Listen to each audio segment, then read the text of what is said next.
Bienvenue sur Objectif Reconversion. Moi, c'est Julien, le cofondateur de City Life. Aujourd'hui, on a la chance de pouvoir se réinventer et de vivre plusieurs vies professionnelles.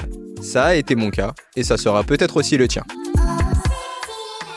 Mon souhait à travers ce podcast est de mettre en lumière des personnalités inspirantes qui ont un jour osé changer de vie. Ces témoignages t'aideront peut-être même à franchir le cap de la reconversion professionnelle. Je te donne rendez-vous tous les mardis pour un nouvel épisode. N'hésite pas à t'abonner sur ta plateforme favorite. Je te souhaite une très bonne écoute.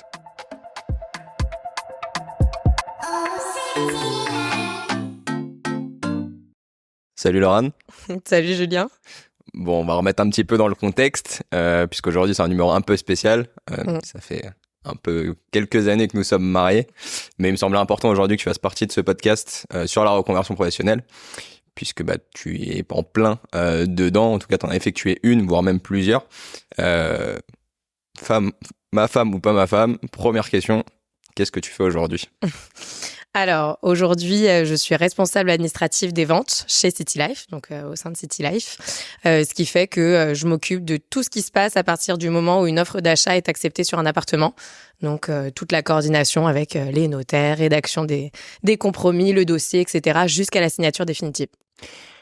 Donc, si tu es là aujourd'hui, c'est que bien évidemment, il s'est passé pas mal de choses avant. Ce que je te propose de faire pour que les gens puissent te découvrir, comprennent ton parcours.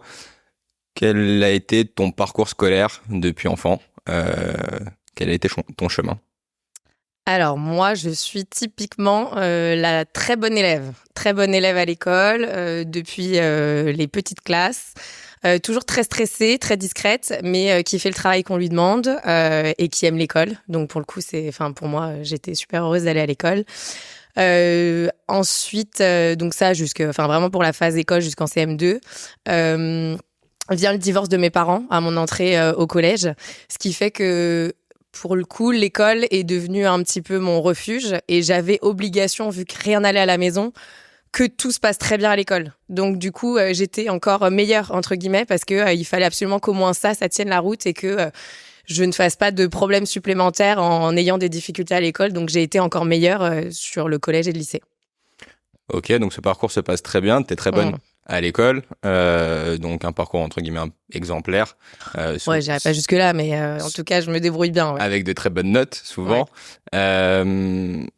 Dans tes études, donc après, un peu plus tard, donc tu vas passer le bac, il devient une évidence, est-ce que c'est lié à ton parcours, mais devient une évidence, c'est que tu veux justement enseigner.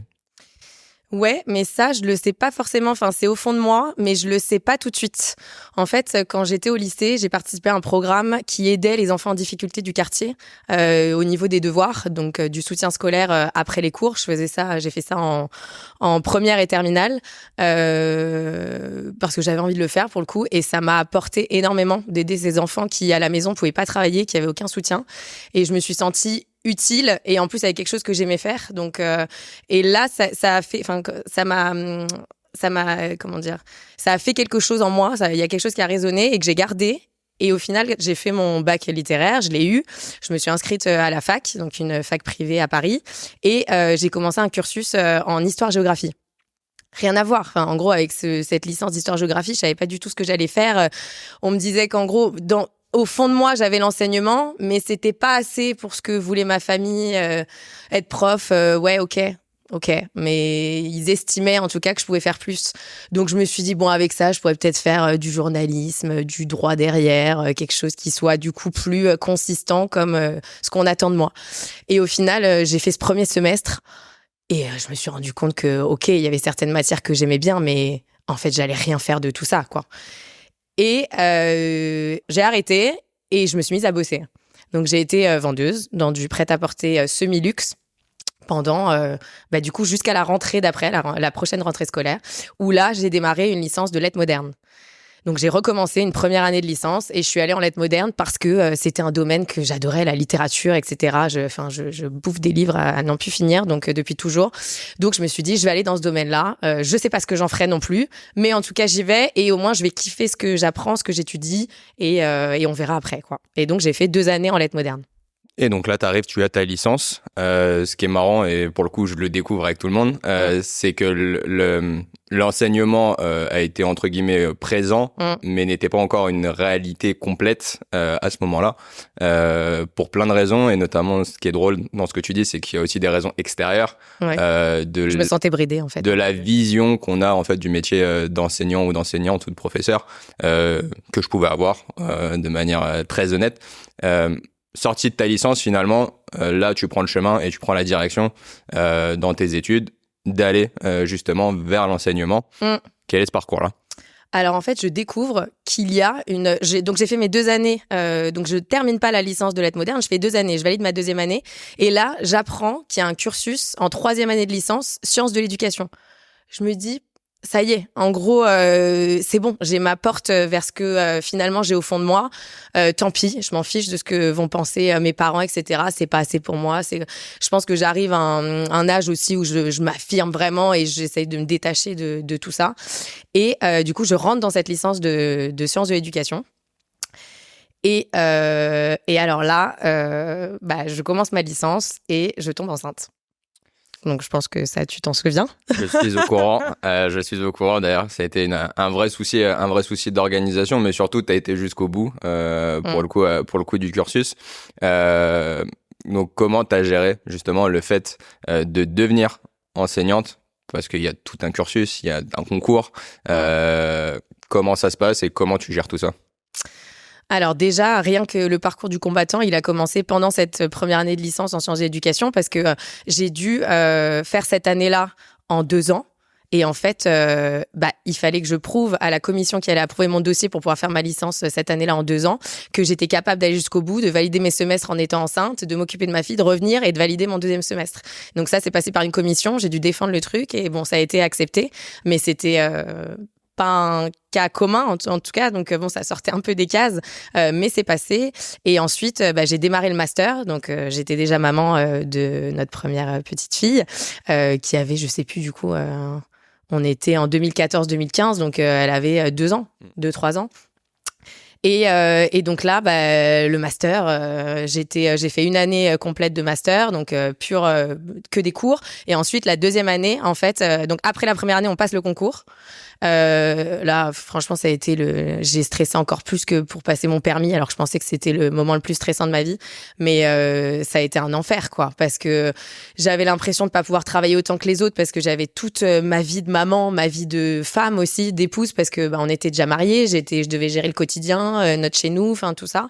Alors que les autres, dès qu'ils avaient des moments libres, qu'ils bossaient pas, ils allaient s'amuser, ils sortaient, ils profitaient. Donc tout ça, c'était un peu compliqué. Je me sentais toujours en décalage avec les autres, mais ça, c'est l'histoire de notre vie un peu. On s'est toujours senti en décalage avec la génération dans laquelle on était. Et donc pour le concours, en gros, on passe déjà. Donc déjà, ce qu'il faut savoir, c'est qu'on est 483 inscrits, il me semble, de mémoire, pour 30 postes. Donc à Paris, dans le privé. Ce qui fait que, en gros, on est un amphithéâtre énorme, rempli, et tu te dis, ok, en fait, on va être 30 au bout. Donc c'est hyper spécial comme ambiance. Les écrits arrivent, je suis prise aux écrits. Et ensuite vient les oraux qui étaient. Alors, il faut savoir aussi que à l'époque le concours c'était quelque chose qui était très prestigieux entre guillemets. Vraiment il fallait fallait être dans le haut du classement pour être reçu. Aujourd'hui c'est plus le cas, ce qui est un vrai sujet aussi parce que maintenant il y a tellement plus personne ne veut faire ce métier malheureusement que l'éducation nationale est même contrainte d'accepter des gens qui n'ont même pas eu la moyenne aux écrits, etc. Donc bon, ça c'est un autre sujet, mais à ce moment-là, c'était hyper prestigieux et on était tous dans un état de stress pas possible.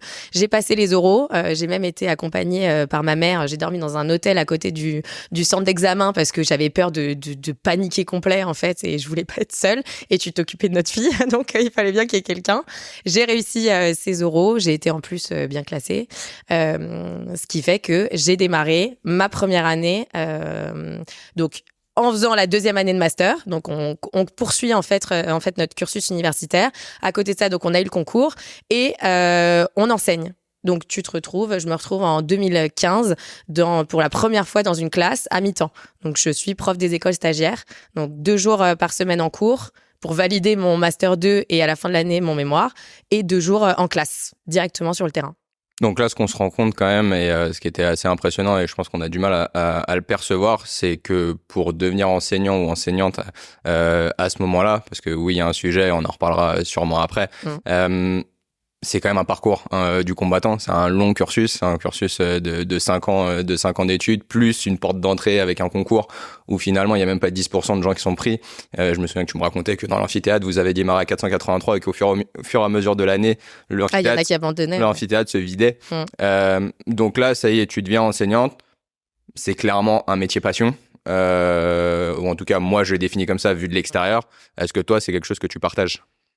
Ah ouais, complètement. J'étais à 100%. J'étais enseignante, mais dans toutes les cellules de mon corps. C'était du H24, mais ça me posait aucun problème. Enfin, j'aimais tellement ça que tout construire, c'était un pur plaisir et je me posais mais pas du tout de questions. Enfin, vraiment, j'y allais tambour battant et prête à vivre une super aventure, quoi. Vraiment. Et donc là, tu démarres, ça y est, t'es enseignante, t'as ton concours, tu l'as eu avec brio, parce que t'es modeste, mais tu l'as eu avec brio. Tu démarres, ça y est, ton cursus, donc t'es enseignante à Paris, dans le privé. Comment se passe toute cette période-là où t'es enseignante ? Quelle classe tu as ? Comment t'évolues ? Bref, comment ça se passe à ce moment-là ?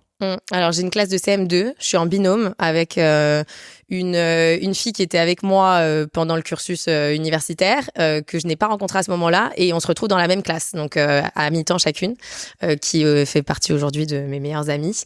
Et donc, je vais passer ces 5 années en CM2. On va bosser étroitement avec nos collègues de CM1 et en fait, je vais découvrir une nouvelle manière d'enseigner. Donc, c'est-à-dire que pendant le cursus, on nous a appris différentes pédagogies, on nous a appris de manière très générale, etc. Et en fait, sur le terrain, je me confronte au fait que je vais pouvoir enseigner d'une manière complètement différente que je n'avais pas découverte à 100%. Donc, tout ce qui est pédagogie de travail personnalisé, pédagogie du perfor, etc.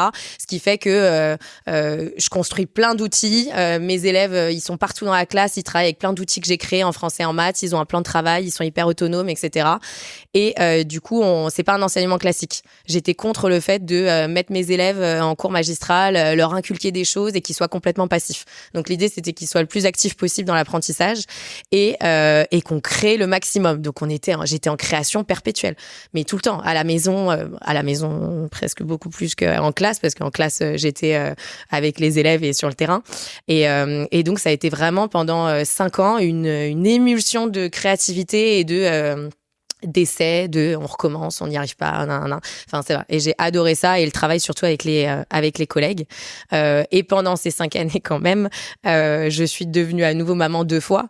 Donc pendant ma deuxième année de master où il fallait que je valide et mon stage et mon mémoire, je suis tombée enceinte de notre deuxième fille, ce qui fait que voilà, il fallait aller au bout pour valider les semaines. Donc, j'ai arrêté de bosser 2 semaines avant d'accoucher. Voilà, c'était folklore aussi. J'ai rendu mon mémoire la veille d'accoucher. On voulait que j'accouche d'ailleurs la veille, le jour de rendu de mon mémoire. Et j'ai dit au médecin, non, c'est impossible. Je dois valider, je dois rendre mon mémoire. Donc, voilà, c'était... et ça a été hyper... pareil vis-à-vis de ma famille. Quand j'ai arrêté la première fois pour m'occuper de notre première fille, ils étaient sûrs que je reprendrais jamais mes études, que je ferais jamais rien et que j'allais finir mère au foyer, même si vraiment ça doit être super d'être mère au foyer pour celles qui l'ont décidé, mais c'était pas mon souhait. Et donc j'ai dû prouver que j'allais y arriver, que j'allais reprendre. Et donc quand j'ai validé ce master, ce mémoire, en ayant accouché de ma deuxième fille, etc., la fierté, c'était surtout de mettre ça dans la tête de mes parents, quoi. Leur dire j'ai réussi à le faire.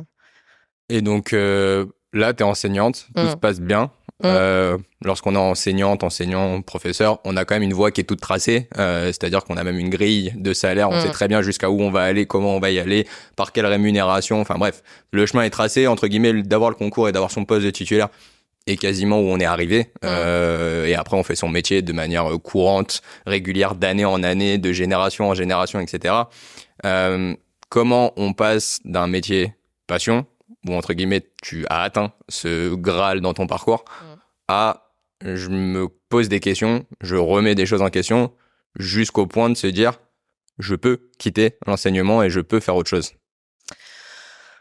Eh ben, en fait, c'est venu par plein de petites choses, mais qui sont pas propres au métier d'enseignant, qui sont pas propres à l'école dans laquelle j'étais, malgré certains petits points, qui sont pas propres aux élèves ni aux parents. C'est vraiment, pour le coup, au système qui est fait comme ça en France.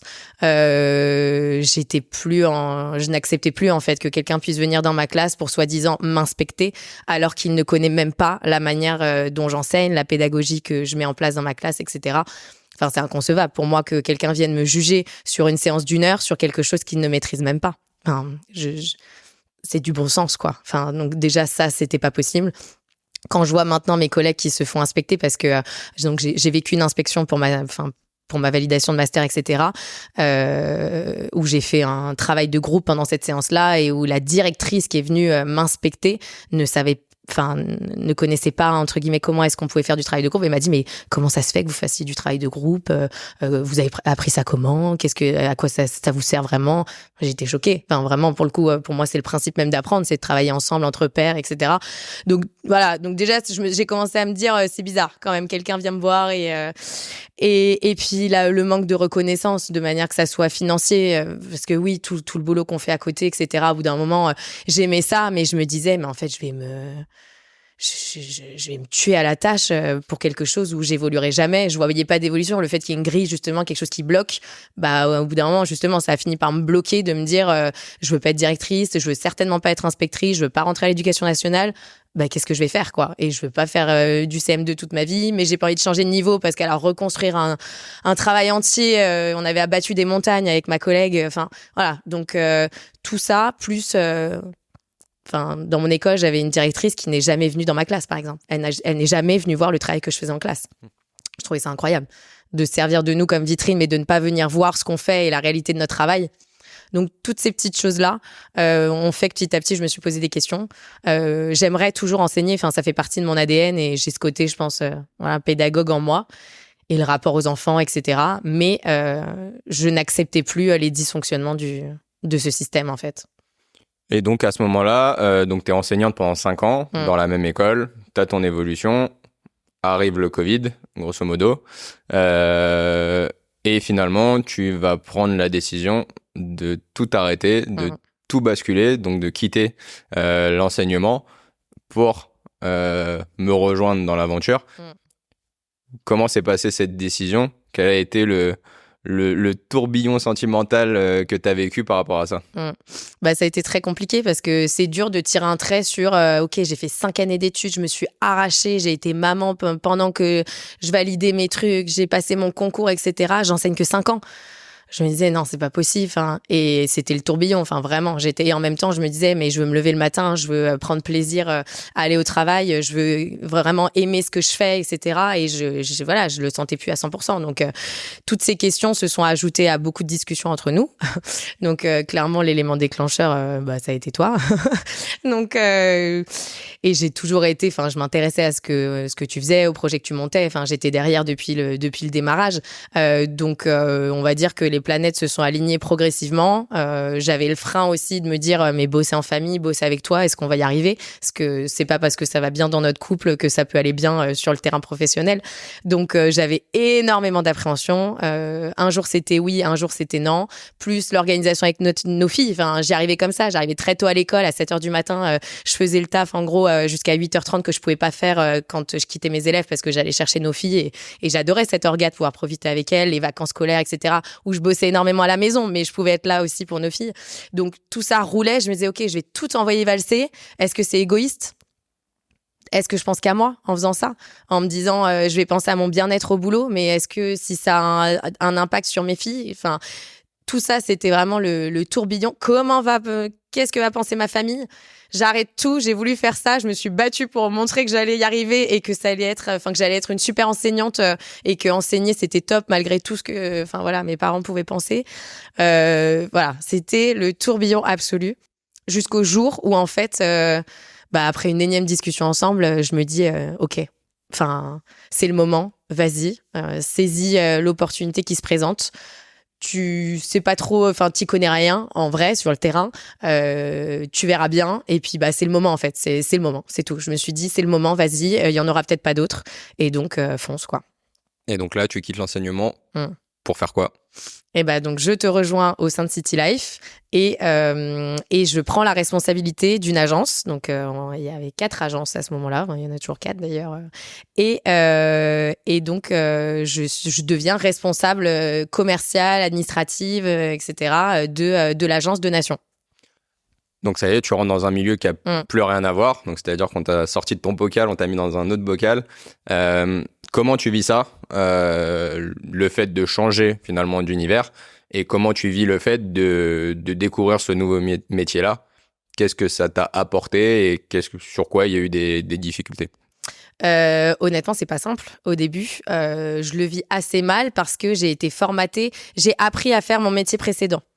Là, j'arrive, j'ai pas de diplôme, j'ai pas eu de formation et je dois faire un nouveau métier.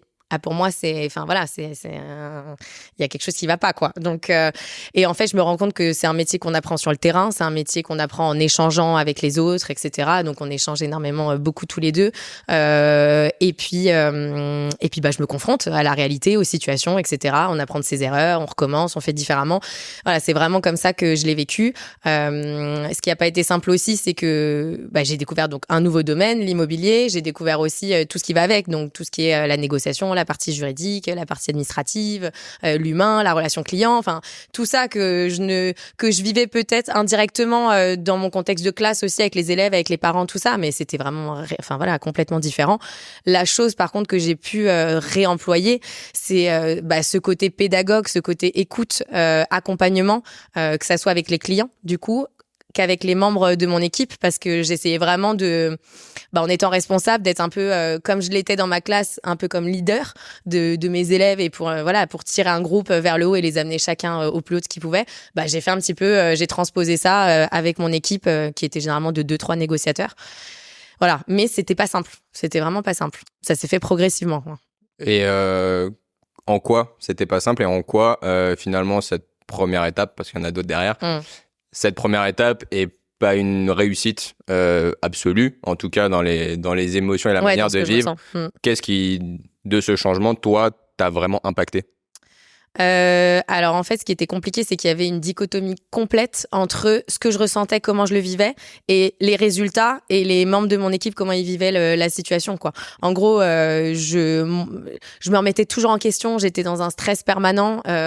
Et en même temps, à côté, tu peux le confirmer, mais les résultats étaient bons et les négos me suivaient, avaient envie de bosser, etc. Ils étaient motivés, donc je demandais pas plus et c'était que ça marchait. Enfin, le fonctionnement marchait, voilà. Mais moi, intérieurement, j'étais encore dans un tourbillon de trouver ma place, de me sentir bien dans ce rôle. C'était compliqué. Gérer des enfants, des élèves, j'y arrivais, j'étais hyper à l'aise avec ça. Gérer des êtres humains adultes, c'est une toute autre histoire. Même si parfois, franchement, il y a des comportements ou tout ça qui peuvent être pires que ceux des enfants. Mais c'était autre chose. Et j'ai eu vachement de mal avec ça. Parce que je pense que j'ai un côté où chaque erreur d'un ego, je le prenais pour moi, en fait. C'était vraiment, OK, c'était ma responsabilité. Et du coup, tu te rends malade pour plein de trucs. Enfin, vraiment, c'était... Et donc ça, je pense que c'était quelque chose qui était dur à gérer, que j'ai dû apprendre à gérer. Et ça a duré comme ça pendant presque 3 ans. Du coup, j'ai eu la responsabilité de l'agence pendant 3 ans. Et donc là, finalement, lorsqu'on se rend compte de ça mutuellement quasiment et par rapport aux besoins qui existent dans le marché, dans la manière de fonctionner, dans les agences, etc., finalement, on décide, en tout cas, je décide de créer un poste spécial pour toi. Donc, quel est ce poste aujourd'hui et est-ce que celui-ci t'a permis justement d'avancer dans ton changement de vie professionnelle et d'avancer dans ta manière de mieux te sentir? Complètement. En fait, le jour où tu m'as annoncé, je vais créer ce poste parce qu'on en a besoin pour la société et je vois que toi à ce poste-là, ça a été l'illumination pour moi parce que justement, en fait, je me suis rendu compte en bossant en équipe et en devant gérer une équipe que je détestais ça. En gros, j'ai aimé le faire au quotidien. Il y avait plein de côtés que j'aimais et j'ai passé 3 belles années. Mais ça n'empêche qu'intérieurement, hyper profondément, je sentais que j'étais pas alignée avec ce que je voulais faire et ce que je voulais être. J'avais l'impression, en étant responsable d'agence, de jouer un rôle, de devoir être la Laurane responsable d'agence qui, doit être un petit peu plus froide, plus fermée, plus tout ça parce que je suis responsable. Mais c'est pas moi, c'est horrible. Enfin, c'est ça qui était horrible en fait. Je suis quelqu'un, je pense, de plutôt voilà, solaire, souriante. J'aime bien parler, j'aime bien qu'il y ait voilà une bonne ambiance humaine et créer du lien, etc. Et je sentais que je devais me mettre une barrière là-dessus que j'ai mise. Mais du coup, voilà, cet alignement était hyper compliqué. Je me sentais pas alignée. Et je me suis rendu compte aussi que j'aimais bosser moi. Enfin, j'aimais être responsable de mon travail moi et devoir des comptes par rapport à ce que je fais moi. C'était vraiment compliqué pour moi d'assumer la responsabilité pour d'autres, etc. Et de gérer le travail d'autres personnes, en fait. Parce que je suis hyper exigeante envers moi-même. Et donc, le poste que tu m'as présenté, c'était en gros quelqu'un d'autonome, d'indépendant, dont le travail ne dépendait que d'elle. Voilà, ça répondait vraiment à ce besoin que j'avais de voguer dans ma barque, quoi, d'être un élément important pour la société, mais de ne dépendre que de moi, quoi. Donc ça dure depuis quasiment une petite année maintenant. Tu découvres au fur et à mesure aussi, parce que c'est un peu le principe là pour le coup dans ta reconversion, c'est que tu te découvres dans ta vie professionnelle, tu te découvres de ce que tu veux faire, ce que tu veux être, puisque encore une fois, tu es parti d'un métier passion, un métier passion où tout est écrit, où aujourd'hui dans la vie professionnelle, qui a un autre monde, entre guillemets, où rien n'est écrit, où on va bouger de métier en métier, où il peut y avoir beaucoup d'évolutions, etc. Aujourd'hui, est-ce que tu sais, entre guillemets, ce que tu veux être, ce que tu veux faire et ce qui te plaît dans la vie professionnelle, en tout cas, dans quoi tu te sens, toi, à l'aise dans cette vie-là? Et bah justement, je l'ai découvert pendant les 3 ans qui se sont écoulés. Et en fait, c'est pour ça que je me sens encore en reconversion parce que j'ai l'impression que le chemin est pas terminé, que j'ai quitté ce métier vocation, passion que je sentais vraiment dans mon ADN pour un petit peu l'inconnu. J'ai découvert du coup ce qui me plaisait, ce qui me plaisait pas, à la fois dans l'immobilier et à la fois dans mon rôle. Du coup, je sais aujourd'hui que le poste que j'occupe, j'aime beaucoup l'échange avec tout le monde. Enfin voilà, je suis en contact avec les notaires, avec les syndics, avec tous les clients, avec tous les conseillers et les responsables de nos agences. Enfin, tout ça, voilà, j'adore cette partie-là humaine, mais sans gérer de l'humain, en gros. Et j'ai découvert qu'en fait, fallait que je me sente libre. Donc libre, maître de mon temps, de mon organisation, parce que moi, j'adore bosser très tôt le matin, par exemple. Je serais capable d'arriver au boulot à 7 heures et de bosser sans m'arrêter, vraiment sans pause, sans rien, jusqu'à 15-16 heures, parce que c'est mon fonctionnement. Donc, voilà, je mange presque pas le midi parce que j'aime enchaîner et j'aime, voilà, je me découvre, en fait. Je me découvre dans ce monde d'adulte parce qu'au final, non, même pas, mes 3 ans jusqu'à mes 25, non, je sais même pas. Tu 25 ans. 24 ans. Jusqu'à ce que je termine d'enseigner. J'étais à l'école, quoi. J'étais à l'école dans ce monde un petit peu où on garde un pied, notre facette d'enfant parce qu'on reste dans le cadre de l'école, etc.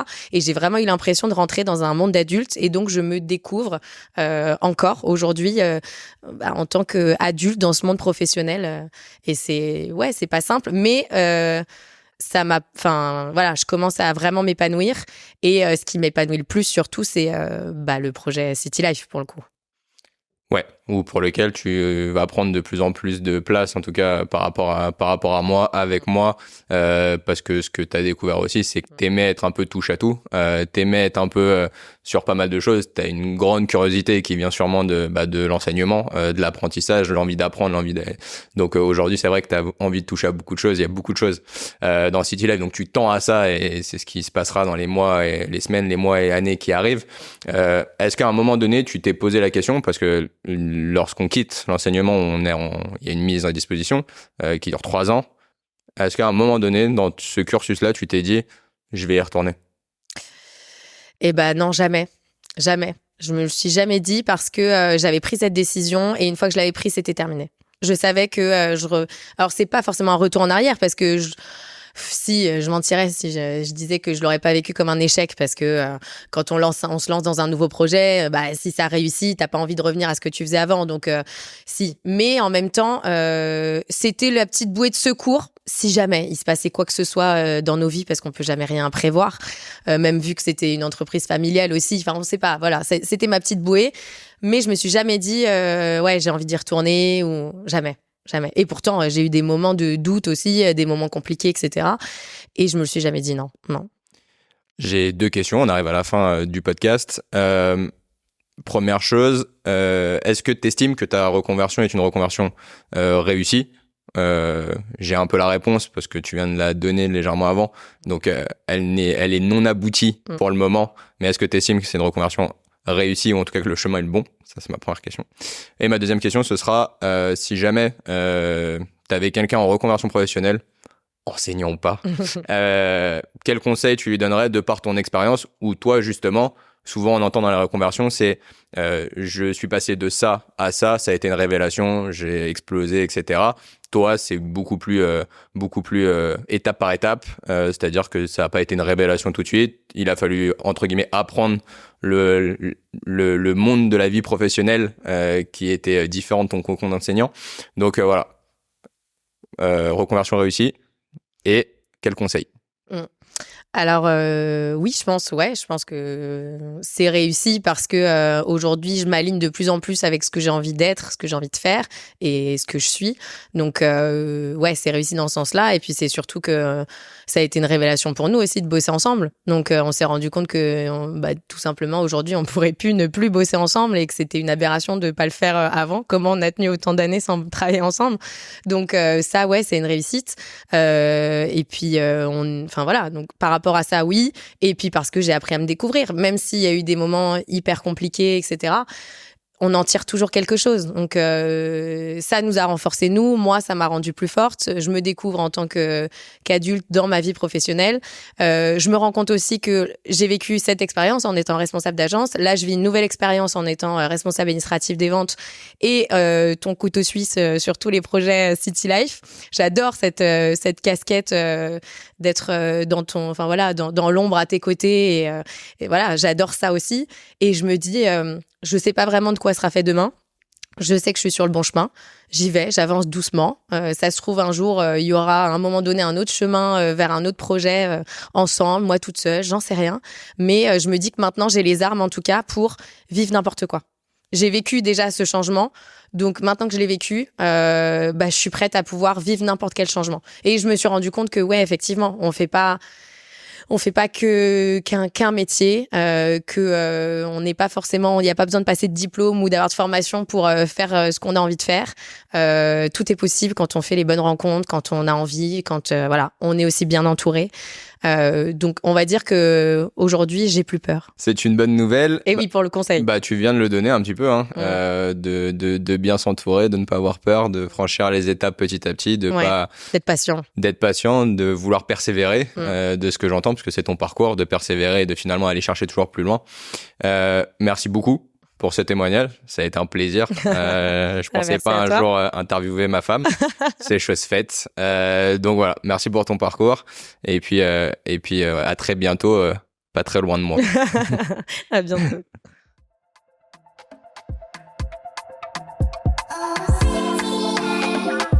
Merci d'avoir regardé et écouté cet épisode. N'hésite pas à t'abonner et à le partager à ton réseau. Si tu souhaites avancer dans ton projet de reconversion professionnelle, n'hésite pas à me contacter via le lien en description. On se retrouve mardi prochain pour un nouvel épisode.